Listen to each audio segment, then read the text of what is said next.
안녕하세요. 복음을 읽어주는 남자입니다. 지난번 묵상에서는 변화의 복을 나누었습니다. 오늘은 법궤의 복이라는 묵상을 나누려고 합니다. 우리는 하나님의 말씀대로 하나님을 경외하는 사랑의 순종이 이루어져야 합니다. 하나님이 기뻐하시는 저와 여러분이 되기를 소원합니다. 그럼 시작하겠습니다. 제목 법궤의 복.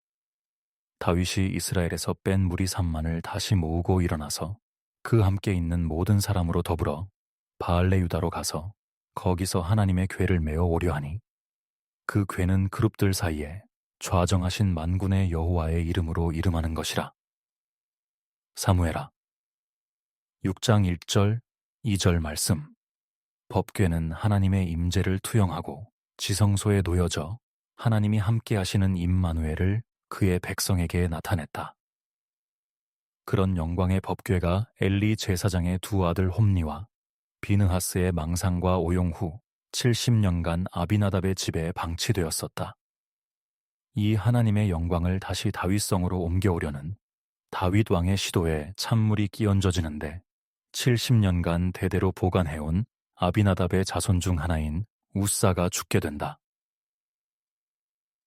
다윗이 3만 명의 정예군을 모으고 나라의 대잔치로 진행한 이 일이 우사의 죽음으로 파장이 난 것이다.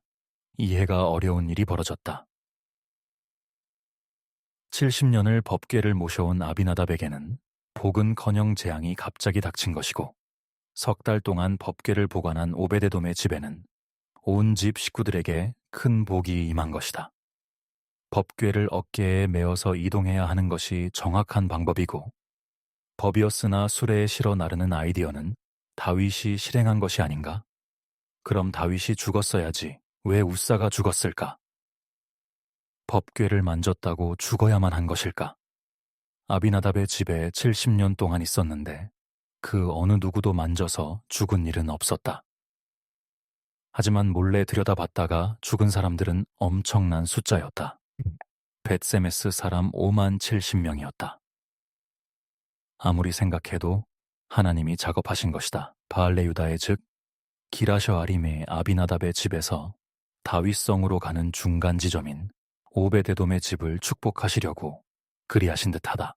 70년 동안 법궤를 모신 아비나답의 집에 별 볼 일 없다가 우사가 죽은 것은 무지함으로 인해 손으로 법궤를 잡은 것이 이유다. 여호와께서 모세에게 이르시되 네 형 아론에게 이르라. 성소의 장 안법궤 위 속죄소 앞에 무시로 들어오지 말아서 사망을 면하라. 내가 구름 가운데서 속죄소 위에 나타남이니라. 레위기 16장 2절 말씀.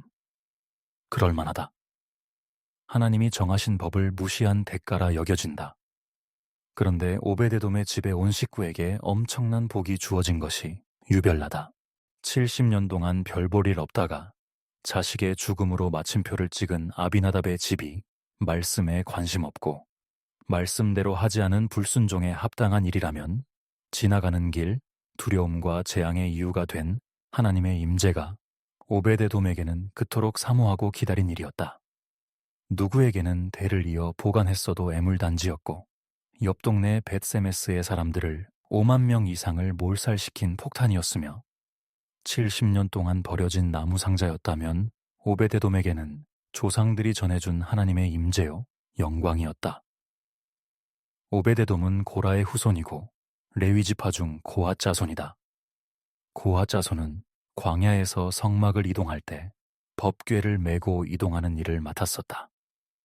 조상들에게 법궤가 이동할 때는 어깨에 메고 이동해야 한다라는 것과 하나님의 임재를 늘 초근접거리에서 어떤 심령으로 섬겨야 하는지를 투철하게 전해 들었을 것이다.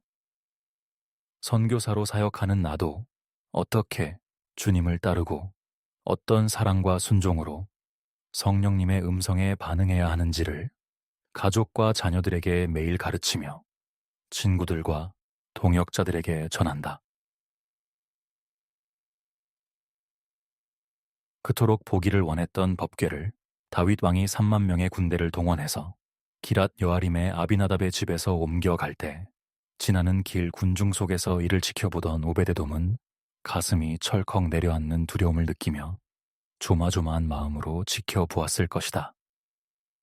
저렇게 하면 큰일 나는데, 저게 아닌데, 누구 하나는 죽을 수도 있겠다라는 두려움으로. 눈앞에서 화려한 마차를 끌고 가던 소가 날뛰고 법궤를 붙잡은 우사가 죽어 자빠졌다. 천하의 용사인 다윗 왕의 얼굴도 사색이 되었고 지켜보던 군중들과 호위하던 군대들도 뒷걸음을 쳤다. 오베데돔의 귀에만 하나님의 음성이 들린다. 네가 모셔라. 네 집으로 가져가라. 너만이 법궤를 옮기는 방법을 알고 있다. 나를 향한 너의 사랑을 이제 보여주거라. 나의 사랑도 너와 내 집에 보여주리라. 오베데돔은 말씀에 순종하여 아들들과 형제들을 불러 하나님의 법궤를 메어서 집으로 모셔갔다. 하나님을 경외함이 함께하지 않으면 하나님을 사랑한다는 고백은 허공에 흩어지는 헛된 것일 수 있다.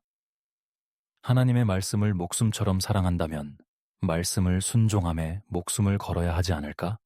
하나님의 임재가 누구에게나 주어질 수 있고 어느 때에나 있을 수 있지만 그 하나님의 임재가 복이 되는 것은 하나님을 향한 지극한 사랑 때문이다. 하나님의 영광스런 임재가 재앙이 되고 죽음이 되는 이유도 명백하다. 오베데돔은 아비나답의 무관심과 우사의 무지를 통해 하나님의 임재를 어떻게 감당해야 하는지를 기억했을 것이다. 그는 다윗 왕에게 말씀대로 하는 순종을 보여주었고 다윗 왕은 자기 생각이나 열심대로의 순종보다 말씀대로의 순종을 주님이 기뻐하심을 다시 경험했을 것이다. 개인의 인생이든 집안일이든 나라의 일이든 말씀대로 순종하는 것이 하나님을 기쁘시게 한다. 기도하겠습니다. 임마누엘의 하나님 감사합니다. 온 우주와 세상 만물의 주인이신 여호와 하나님을 찬양합니다. 그런 전능자께서 이 작은 자에게 찾아와 주셔서 복음을 듣게 하시고 구원의 은혜를 내려주시고 사랑을 경험케 하시니 너무나 큰 은혜에 감사를 드립니다. 늘 하나님의 말씀을 묵상하며 말씀에 순종하여 주님을 기쁘시게 해드리는 저희가 되도록 성령님께서 도와주시길 부탁드립니다. 우리의 생각대로, 우리의 형편대로, 그리고 우리의 마음 가는 대로가 아닌 주님의 말씀 앞에서 주님의 뜻대로 순종하는 저희가 되게 해주시고 이 연말 주님의 뜻하신 대로 주님의 사랑으로 나누며 모두가 함께 행복하고 풍성한 그리고 하나님이 가장 기뻐하시는 저희의 삶이 되기를 간절히 소망하며 기도합니다.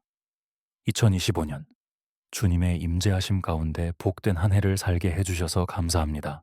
우리의 영광 되신 예수님의 이름으로 기도드립니다. 아멘.